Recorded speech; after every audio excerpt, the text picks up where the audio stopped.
আসসালামু আলাইকুম ভিউয়ার্স, আজকে আপনাদের জন্য নিয়ে এসেছি আরেকটি নতুন ভিডিও।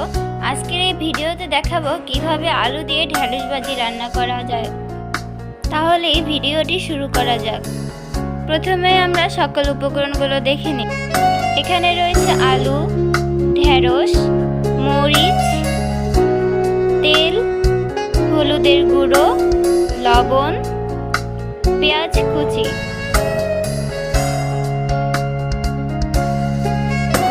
এরপরে আমরা একটি ফ্রাই প্যান নিয়ে নেব।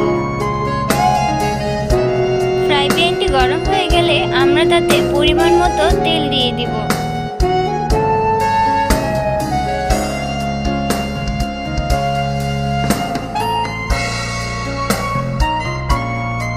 তেলটি গরম হয়ে গেলে আমরা তাতে পেঁয়াজ কুচিগুলো দিয়ে দিব। পেঁয়াজ কুচি দেওয়া হলে আমরা একটু ভালোভাবে নেড়ে চেড়ে নিব।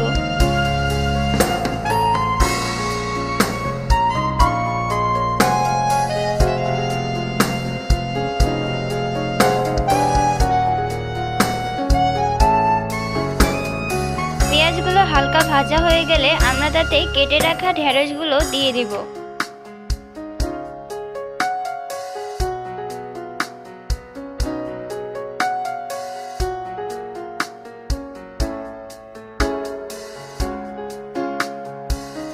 ঢেঁড়সগুলো দেওয়া হয়ে গেলে আমরা ভালো করে নেড়ে চেড়ে নিব। এরপরে কেটে রাখা আলুগুলো দিয়ে দিব।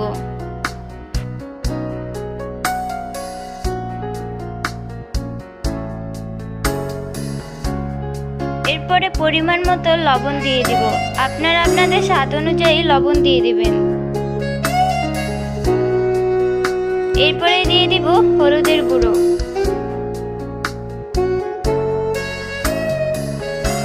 এরপরে দিয়ে দিব মরিচ।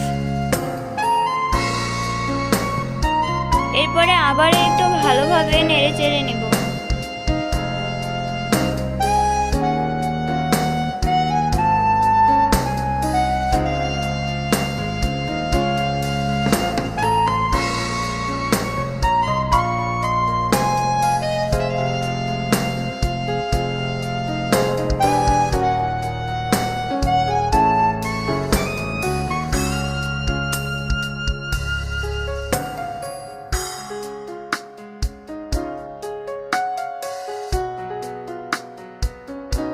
এরপরে আমরা ঢাকনাটি দিয়ে দিব।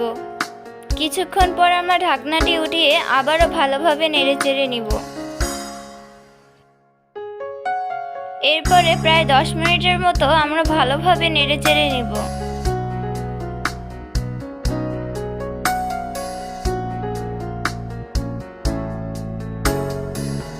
তৈরি হয়ে গেছে আজকে আমাদের আলু দিয়ে ঢেঁড়স ভাজি।